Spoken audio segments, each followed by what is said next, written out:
What up, y'all? It's DJ Drewski from Hot 97, Loving Hip Hop New York. The heavy hitters, the movement, but it's all about in the field radio with Lady D. Yeah, my girl Aaron Boogie. They outside. We really in the field.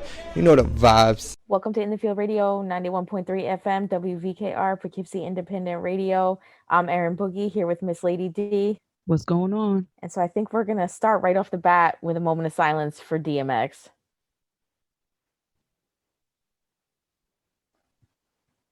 All right, so rest in peace to DMX. That was the heavy one. Yeah, it was really sad. Yeah, I don't think I could talk about it yet. I might be crying on the microphone. Oh. Yeah, it was bad. But once I can spend some time to reflect on it, I definitely want to discuss DMX and the impact he made. But in the meantime, let's talk about how we went to our first event in over a year. Oh, so exciting. Just to even get out of the house, right? Right. And do something different other than go to the grocery store. I had to break out the diamonds again. Bling, bling. But tell me it wasn't super creepy how empty Grand Central was.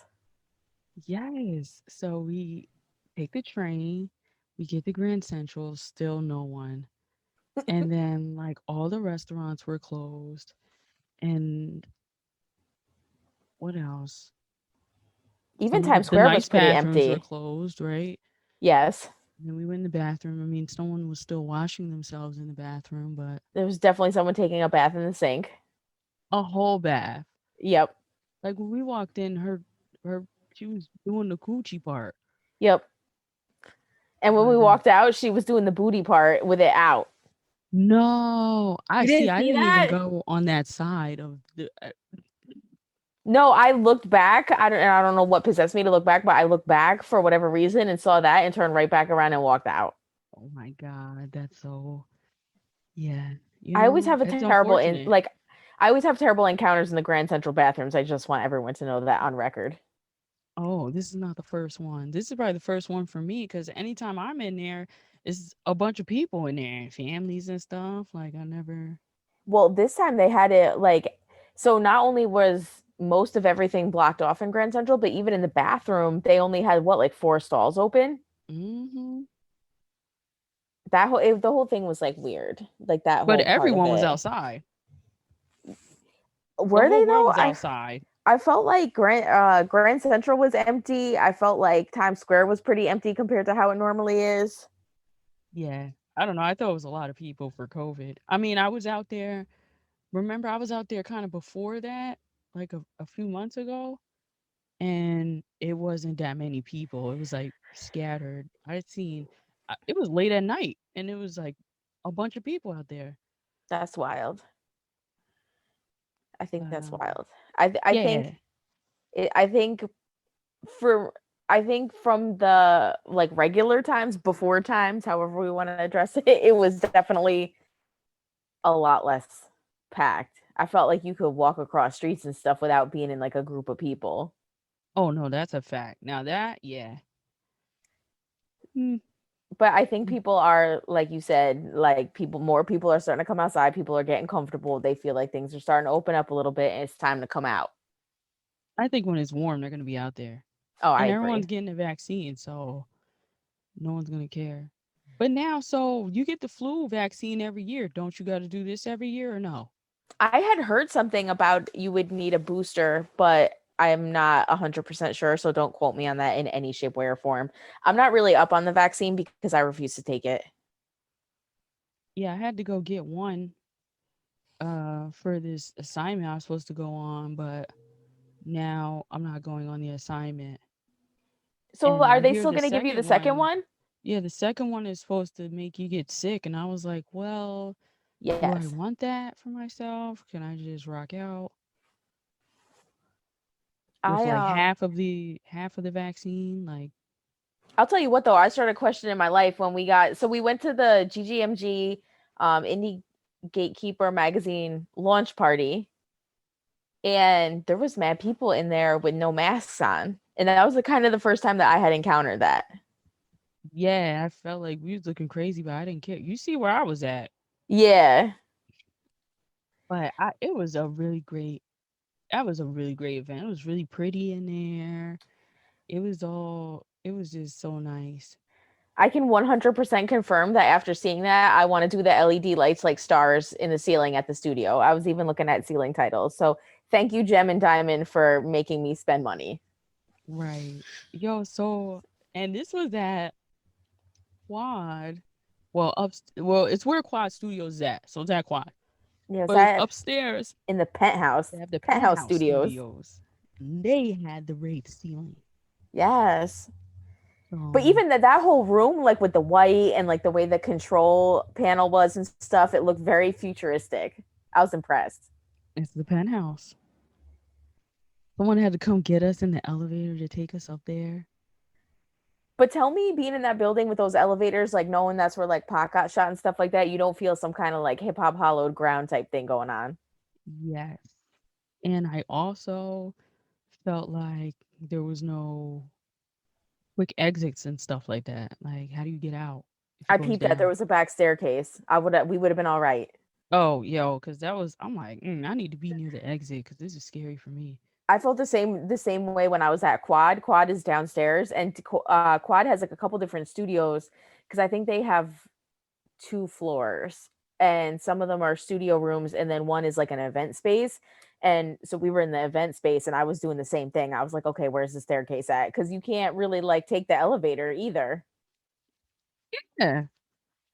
Like, if You it's have going to. down and 15 million people start, stampeding, where are we going to go? Well, and it's a locked elevator, so it's not like people can just like call the elevator and get in and go down. So here's me getting caught trying to rip the elevator open. Yo, you definitely.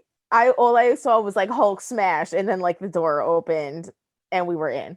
Yeah, and then the guy that was operating the elevator like sees it like at the end. Like we're in there. I thought that I was super stealth and I was like, "Oh, you saw that whole thing? Okay, cool." Yo, that was so good. I was impressed. Thank you. But so we're in the Indie Gatekeepers Magazine release party and I'm standing in the back, things start going on and who walks in but no other than Not 97's DJ Drewski with his cute self. And one of the coolest, most down to earth people too. It's so cool. So he's sitting there and I just beeline through the people to him and ask him. No, I introduced myself. I said hi and I did name drop a little bit, but only just to break the ice. I really didn't think that it made a difference, but it's like, I feel like it helped. Made sense. You tell somebody where you know them from. Yeah, I think Um, that's a necessity. I don't like when people do that because then like it's cool that we're talking, but I would like to at least know a little bit where I know you from. yeah. So, I was just like, congratulations, your album's about to come out. And my husband has 2 tracks on there, Motif alumni. He was like, oh, super excited.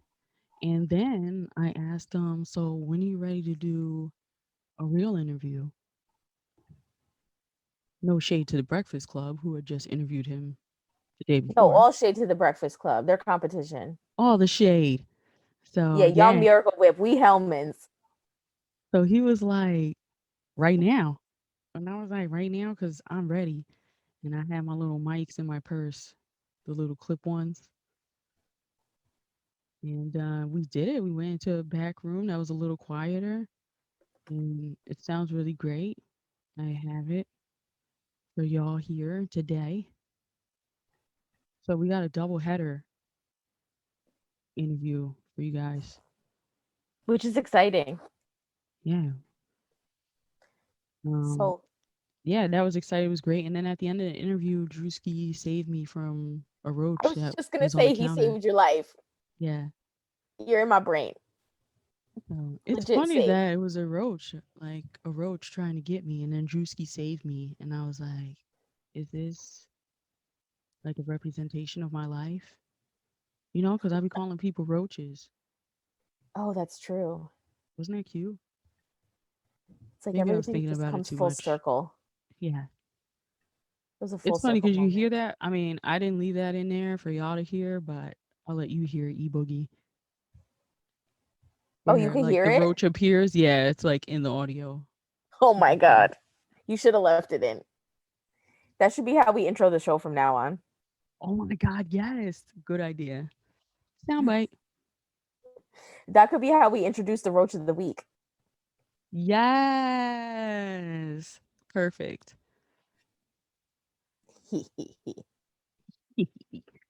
So yeah, we got that. We got Tony E.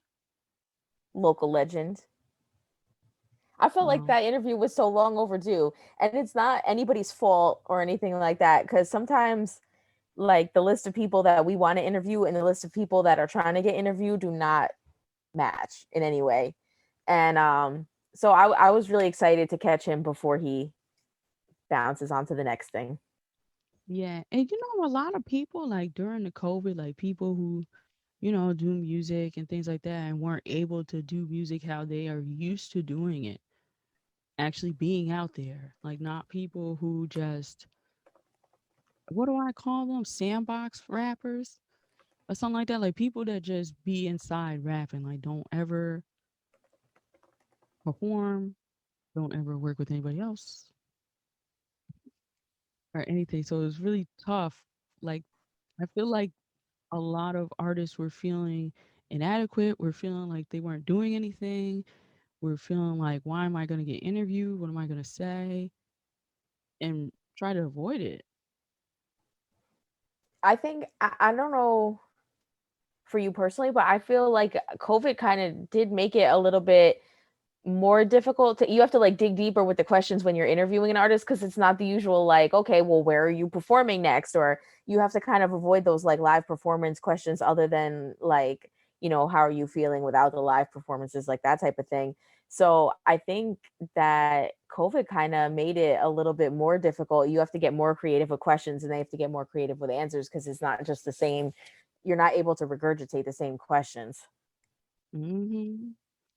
So, and I think he was really surprised, like when I asked about that song he was commissioned to do, and he's like, it's a year and a half ago, but a year and a half ago was the last time we were outside. So to Yeah. me, that's relevant. That was the last Yep. thing you were able to do. It's really the lost year. Hmm.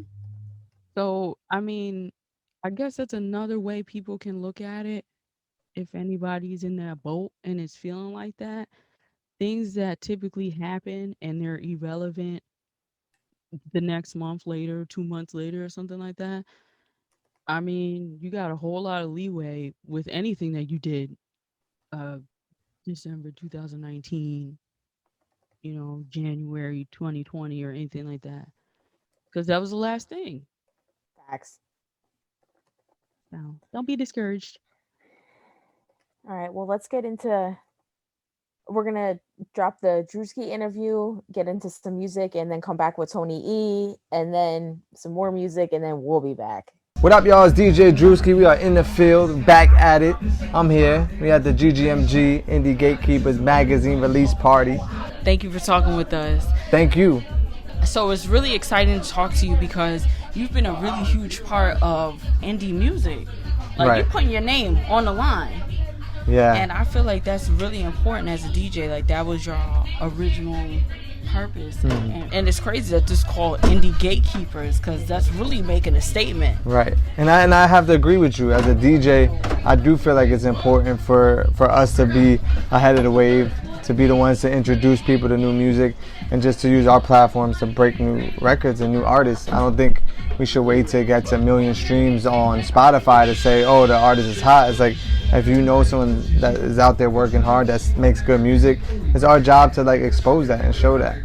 So you don't feel like that's risky to you? Yeah, as a DJ, that in certain positions it's risky, right? Because people, assume, oh, you're on the radio or you're doing the big nightclubs, that you're only allowed to play the hot stuff, the top Billboard 100 records. And it's like, yeah, we could do that too, but we can also show love to new artists and new records. So there is a risk to it, but I think that's what makes it fun, and I feel like that's part of the job description. So talk about your new album coming out on Friday. So yeah, I've been cooking up with a lot of the younger hot artists.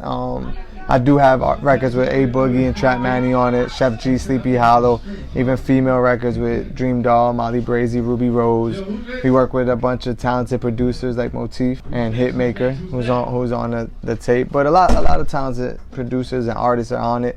And I think people are gonna be surprised to hear certain artists working together, like the first time you hear Coi Leray and Sada Baby, or Designer and Malibu Mitch on the same record. So I just want to bring some excitement to the music and put people together that you probably wouldn't even think would work together. That's really interesting because a lot of these new artists, they're getting destroyed on Twitter.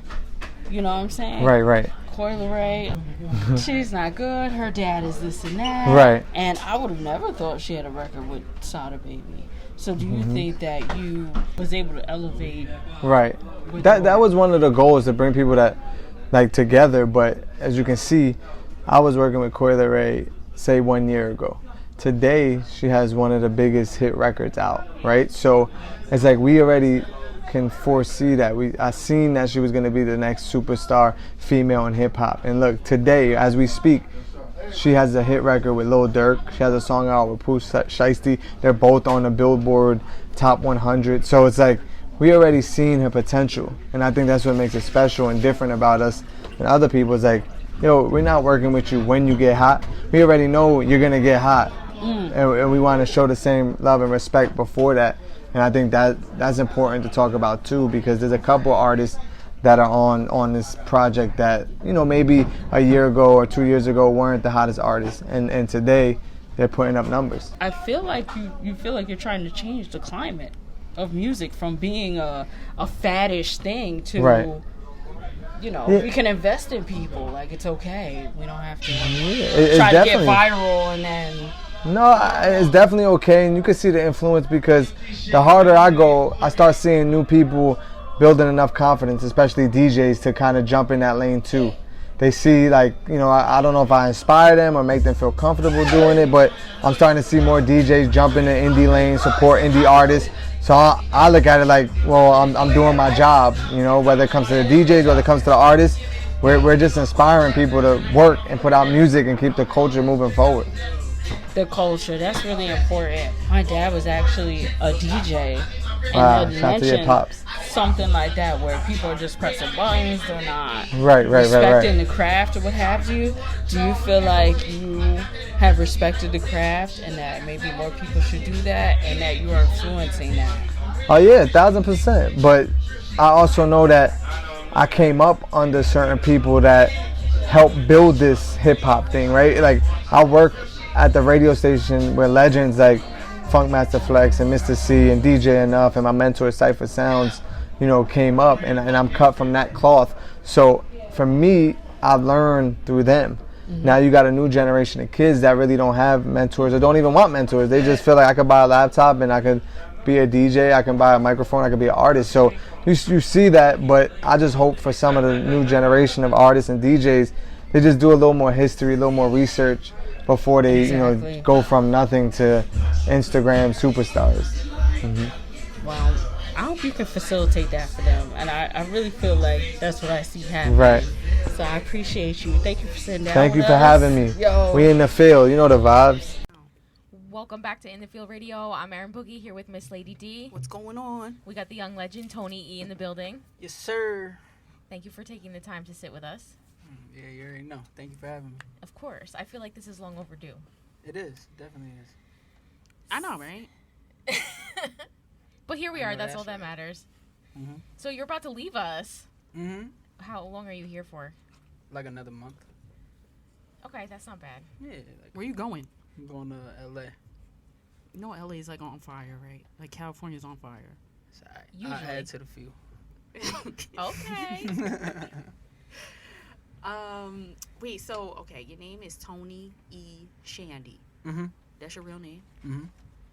Like on your birth certificate? Pretty much. What's the last 4 of your social? What's your mother's maiden name? Okay. Just tell us the whole social. Nah, good that's credit? not happening. I gotta get credit. Oh, good. I'll borrow that. No, let's start from the beginning. For those that might not be aware of who you are, who is Tony E? Who is Tony E? Tony is just an artist of all sorts. You know, a lot of people know me for music though, but realistically, I'm just an artist. Like, I make clothes, I design anything from like paintings to like I said, clothes. I produce, engineer. I'm just an artist. Just all around creative.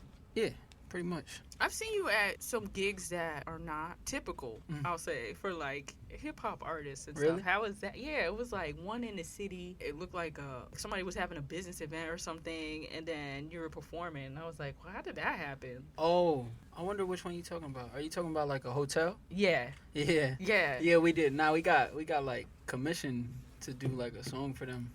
That was like a year and a half ago. But yeah, we got commissioned to do a song for them, and then they wanted me to perform it for all like the execs at like their meeting, and it was paying me, so I was like, all right. Wow.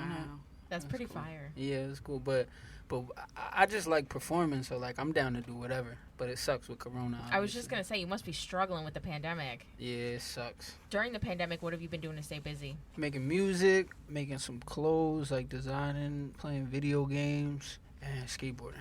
Skateboarding. That sounds so you'll dangerous. fit in when you're I was skating today. Yeah. in California. Yeah, I'm fitting just fine. Do you know what part of LA you're going to yet? I'm trying to go to the Valley. I had an Airbnb, but the person that was renting it out just canceled on me last second, so I gotta figure out something else. Yeah, but I'll figure it out. Listen, shout them out so they can get canceled. Yeah. I'm gonna curse them out. The Airbnb. Get 'em You out got of the there. Airbnb address. We do that here. So what are you going to be doing out in LA? Just networking. I got a couple people out there that I want to tap in with. And same thing I was doing here, to be honest. I just feel like me as a person, I need like a different scenery. Like this is It's like, just time. Yeah, this is another chapter to my life. A lot of people ask me like, oh, am I moving there? I'm like, I don't know. Like, you know, I might go out there for 3 months and be like, this ain't for me. I'll go to Atlanta and then maybe I'll come back here, you know. I don't know. Yeah, just bounce around. Mm-hmm. See what fits. It's a small world after all. Mm-hmm. So talk about once upon a time you shared the stage with the late great Mac Miller. Oh yeah, that was back.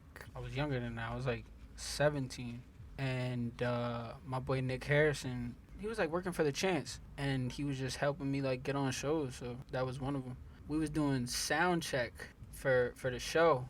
The dude didn't want to let me do sound check, and Mac Miller and his DJ came out and started yelling at the dude like, nah, you gotta let him do his sound check. So that's a cool memory. Yeah, that's a really cool story. Yeah. Especially because a lot of people talk about, opening up for artists and stuff like that, but they don't necessarily get to interact with them, especially at that stage in their career. Yeah, nah, Mac was cool, and his DJ was really cool too. Even after the show, like, we kicked it for a little while. Rest in peace, Mac Miller. And so you've previously been on Power 105, MTV, BET, and Revolt. Yeah. Talk about those experiences. It's always cool seeing yourself on TV. I mean, the first time was kind of, like, surreal, and then it happened, like, 6-7 times now. So it's just cool, just seeing yourself on national television, like seeing people tag you on their TV, like that is just cool. My favorite one though was Hot 97 when I spit the freestyle. That it was fun as hell. Hearing myself on Hot 97, that was like for me, because when I was younger, I used to lie to my little brother. I used to be like, yeah, they play my music on Hot 97 all the time, and my dad found out, and he yelled at me. He's like, don't be lying to your brother like that, man. Swear to God, that's a true story. Now it's That's true. amazing. It's tormenting your little brother. The freestyle on Hot 97, were you nervous? That's a lot of pressure. I was a little nervous. Yeah, I was a little nervous, but Maybe we could get you to freestyle a little bit on here for us. maybe not. Maybe. Wait, so do you memorize the freestyle? Because now I'm in the community. Yeah, Deb's I actually the first freestyle. one to freestyle on our show. Oh, really? But, I mean, I had to have my phone out because I didn't want to mess it up. I feel like I had it memorized. I just was not going to take that chance. Yeah. It was live. Yeah, So, I mean, like, do you typically... I usually just, most of the time, memorize it. Sometimes if I'm, like, feeling good, I just flow off of what I already got. Most of the Like, time. just off the top? Sometimes. I told myself I couldn't be a rapper because I couldn't just come up with everything just Like, on the spot? right then and there. Only when I'm, like, extremely drunk. So maybe you just need to get extremely drunk every time you rap. Several shots of tequila and you'll be the best rapper alive. Maybe. No. I'll be on E! True Hollywood Story. Or you just And need this is what writers. happened. You just need writers. Oh no.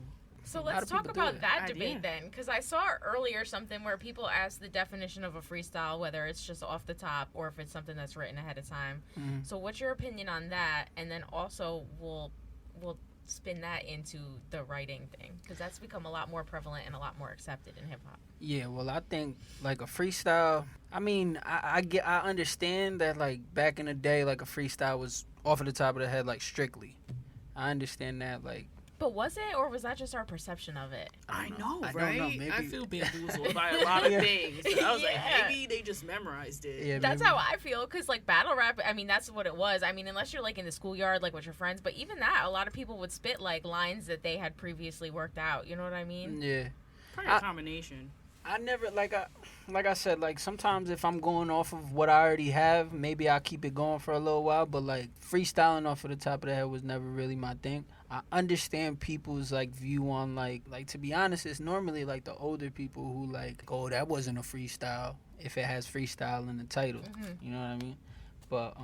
But yeah, I think as time went by, like the definition of freestyle kind of changed, and now it's just like It evolved like hip hop did. yeah. Same thing I think with writers too. Mm-hmm. And you know what's crazy too is that people always said, you know, in hip hop you had to like write your own rhymes or what, but a lot of people didn't write their own rhymes at Yeah. all, Yeah. or got help from other people. And that's just like, you know, you're having a creative session with somebody and they contribute something. Now Mhm. they're a writer. It doesn't mean they wrote the whole thing for you. Yeah, facts. I mean, Have you worked with writers?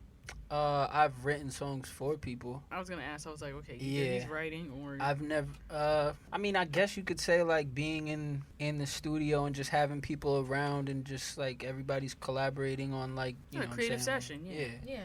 So in that sense, yeah, I've worked with writers, but actually, hold on. Yeah, I've worked with Gino, Cadence, but they didn't really write my. Yeah, shout They out to didn't really. Cadence. Yeah, they didn't really. They didn't write my stuff.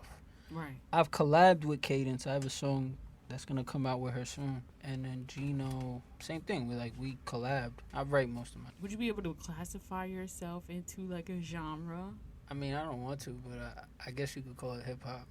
If you could go into any other genre, like if they were like no more hip hop, period, what would you go do? Please don't say country. Nah, it won't be country. Maybe I'll get like a rock band. A rock band? Yeah, do like alternative rock, You could join the people across the hall. like the 1975s. I don't know if y'all ever heard of them. Yeah. I love them. They're like my favorite band. What artists have influenced you? So when I was younger, it depends what part of my life, but like when I was younger, like when I was really young, like six years old type. Fabulous was a big one. Bow Wow, 50 Cent, like growing up. My dad used to play Big Pun a lot. Biggie. That was when I was really young.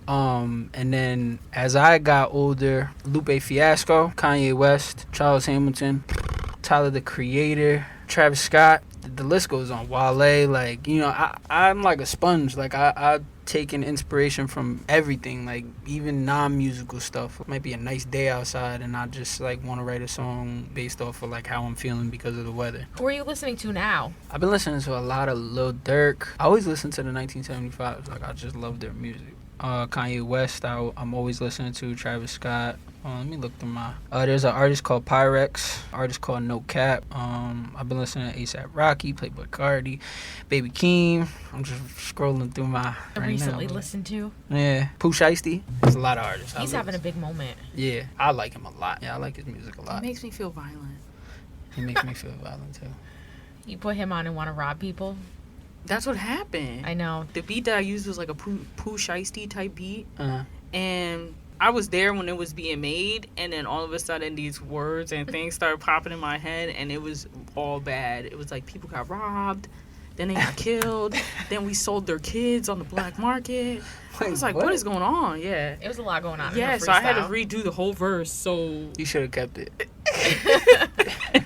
I was like, yo, the cops are going to come through here if I spit this. Like child trafficking. Yeah, like, who says that? Out in the Yeah, No, yeah, and- that was when you lost me, with the black market. You And we lost were out in me. the middle of nowhere. Like, I could definitely see them busting in the door. like, Huh? where's the children? What is something that you wish the Hudson Valley offered more of in support of artists? I gotta think about that. Let me think. I had a similar question. My boy was interviewing me yesterday. No edit. You know No Edit from Beacon? He be doing like some IG live. He asked me to get on there. He asked me a very similar question. He asked me, how do you think Beacon could have supported you more when you were growing up? I told him like the one thing that kind of messed me up was when we was younger, I was trying to do parties on Main Street in Beacon, and Beacon kind of wasn't like, they would do anything in their power to like make it not happen. Like one time I had a Halloween party on Main Street at like the studio. There used to be a studio on Main Street. I don't know if you know. The upstairs was like a live room. The performance space. Yeah. I threw my album release party. It went good, but afterwards it like spilled out into Main Street. Kind of, it was a little crazy, but. And you have that hip hop connotation that people like kind of. So what happened was I was about to throw the Halloween party there, and the cops went to the establishment and like told the owners that like there was gonna be gang members, and if they throw the party that like they'll charge them for a bunch of citations in the building and this and that. So it kind of made me miss out on money, exposure, and just like, you know, good time, I guess. But I don't know like specifically what the Hudson Valley could offer to artists more. I don't really dwell on that too much, to be honest. Yeah, no, as you shouldn't, but because the Hudson Valley is so close to New York City, people feel like they still have to go to the city in order to get on, or leave and go to LA, or leave and go to Atlanta. And I know that that's like common, not just the Hudson Valley specifically, it's common everywhere. Yeah. But if there was something you could think of. There was a lot of times when we was going to the city, like a lot of times when I was performing a lot, it was mostly in the city. I mean, we used to do shows at like the Chance, but that was really like the only place. I mean, the Loft when we were like long time ago, but maybe more places to perform, even though Corona's right now. So bad. Yeah. So bad. All right, who's your favorite producer to collab with? Loso, because like that's like my brother. Like I've known him since like 8th grade. Over the years, like we just helped each other. Like, you know, I've watched him become a better producer, and yeah, I mean, like everybody that I usually work with, him, Rich, Diz, Semi. Yeah, those are like the go-tos for sure. Loso is with us in the studio right now, y'all. I've heard of this man. I've never met him. Well, especially it's different now that you see it, right? You're like, okay, this isn't that bad. All right, if you could collab with anybody dead or alive, who would it be? Kanye West. I'm just a huge Kanye fan, so like I would love to just get on a Kanye beat with like a crazy sample, like just like Devil in a New Dress, like if he did some shit like that for me. And then especially with the outro when Rick Ross comes on, it's just so beautiful. It makes me want to cry every time. All right, so what are some goals you have for yourself this year? Drop 2 albums. I want to like drop because I've been dropping like merch, like hoodies, hats, socks, but like individually dropping them. Like I want to drop like a line of like detailed clothing. So I want to step into that a little bit. Just record as much music as possible, and then like on a whole nother tip, like just be able to go out to LA and just like live comfortably. You know, like how I live here, like live out there and just, you know.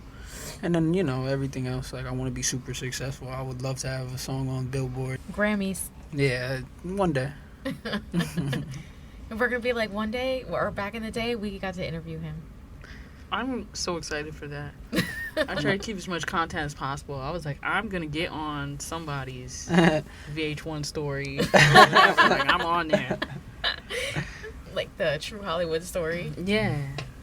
Or somebody's biopic, too. What's that?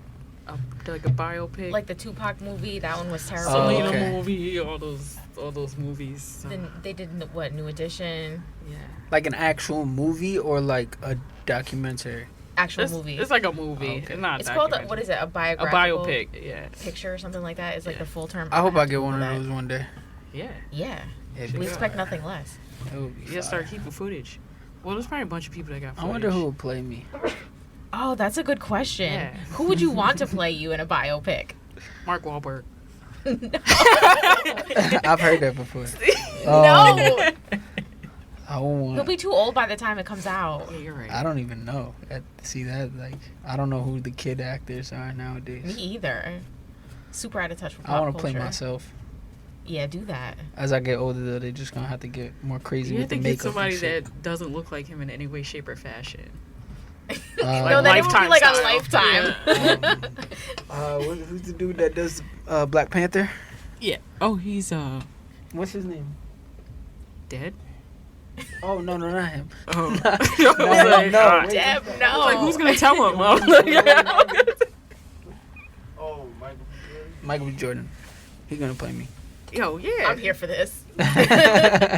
Michael B. Jordan, if you're listening, we got the next role for you. For Women's History Month, we're asking everybody that comes on the show, who's a woman that had a significant impact on your life? My grandma. Definitely my grandma. Because, like, growing up, my mom wasn't really in the picture. My father was very young. So, like, at that point, I was going to have, like, a very, like, confusing upbringing, basically, if my grandma didn't step up to the plate and, like, kind of take me in. Ever since, I was young, she raised me. So, she's definitely number one in my book. Like, I'm a mama's boy. A grandmama's boy. Grandmama's Grandma's Yeah. boy. Oh, that's a good movie, too. I'm You ever not seen him, though. that? Yeah, I'm not him. not- I'm not him, though. Oh, now I'm going to go home and watch that movie. All right, what can we expect next from Tony E? We got a video that's about to come out, but it's like a short film. So it's like That's on pretty some- fire. Yeah, it's on some like different. After that, we got another video, Poncho, the album, finally. Which What's I've that? been- You dropped the last album last year, right? Yeah, so you're about September. Yeah, September. We were gonna drop Poncho like this around this time last year, but then Corona You pushed got it in the back? way. Yeah, we pushed it back because like Poncho, the album, it's like it's an experience. Like there's a lot of aspects to it. You started other dropping than, the merch for it, yeah, right? You well, like, the yeah, I Poncho just kind of stuff? named my merch Poncho. It's Okay. not really the merch for Okay. the album, but I just run it with the name Poncho. But yeah, like I was saying, it's like a whole experience. Like it's not just musical. Like it's like there's a story to it, like a in detail story to it. It's narrated by Dope Coley, who did like Oh, a okay. phenomenal job. Like he did like a phenomenal job. Like when y'all hear it, y'all going, it's different. He's I so can't- good I at can't that. wait We to gotta drop sit that. down with that guy. Yeah, He for is real. so Yeah, good. yeah, I I'm like, do. what be going on in people? I was You just know with what? him. Sometime. Yeah, so shout out your socials. Let everybody know where they can find you, where they can find your music. On my socials are Tony Chandy, so that's TonyEchandy. You can find all my music on any platform: Apple Music, Spotify, Amazon, whatever else there is, because there's like a million of them now. YouTube, you just look up Tony E, and it'll all pop up. All right, well, thank you for sitting down with us. Yes, sir. And we're Thank about you for to get having into me. some music. What Hopefully by music? you. What music? And we'll be back. Welcome back to In the Field Radio. I'm Erin Boogie here with Miss Lady D. What's going on? Super thank you to Drewski, to Jem for having us down to the event, and for Tony E for sitting down with us. And you have something controversial to discuss before we get on out of here. I do, because I feel really strongly about food. Like I just went to Maine to eat seafood, pretty much. So I'm on Twitter, minding my business, and I see this video, and someone is taking, Koi Leray. Is that her name Koi or Corey? Koi. Koi fish? Like koi fish. Koi like koi fish, but spelled with a C instead of a K. Koi Leray was taking pan out of the oven and, sliced it with the little spatula and is holding it up and it looks like a mush. I don't know what it is. And it's steaming hot. And then I go in the comments and apparently it was banana pudding, like your banana pudding with the wafers and stuff out of the oven. I have so many questions surrounding this. I'm not a huge banana fan. Like I don't eat bananas, but I do mess with banana pudding sometimes. Hi, But how do Harlem. you even like put it Look, in the Harlem is upset about this. super upset? He loves people food. Yeah. But he's I just "What, don't banana underst- pudding. Grr." I just don't understand. Like, how does it even like? Because that's not like the point of pudding is like you put it in the fridge and that's how it gets like harder, like more of you know what I mean. Like that's how it like comes together. So what do you do with it in the oven? Well, I mean, I had to investigate this too, honey. So in the comments, I saw that down south somewhere, even though a lot of down south people were also opposed to this because they were like, where the heck down south are you guys doing this? So somewhere down south, they make the pudding from scratch. And apparently the pudding from scratch got to be hot or something or in the oven. I don't know. I think it's like bread pudding or something crazy. I have no idea. But it's a thing. And then either they let it cool off or some people try to eat it hot anyway because they don't want to wait, was typically what I saw. But it could start from the oven and then end up getting refrigerated. Okay, so like there is a recipe for it hot. I'm not sure. If anybody knows, let us know. Yeah, please. And also let us know if you eat your banana pudding cold or hot. Yeah, everyone was really stressed out because it was like, you're going to be in the bathroom. Like hot bananas? You know what? I'm going to post it to our Instagram and ask people how they feel about it. Yeah, let us know. I don't know. All right. Well, we're going to Don't get do out your of banana here. pudding like that. That's how we're ending the show. Facts. But we're going to get out of here. Make sure you hit us up on all our socials, In the Field Radio, inthefieldradio.com, info@inthefieldраdio.com. Are we anywhere else? We're on Spotify. Oh, yeah, that's right. Hit us up on wherever you stream podcasts. Everywhere. And we'll catch y'all next week. Thanks for chilling with those chicks on Mondays. In the Field Radio, 91.3 FM, WVKR, Poughkeepsie Independent Radio.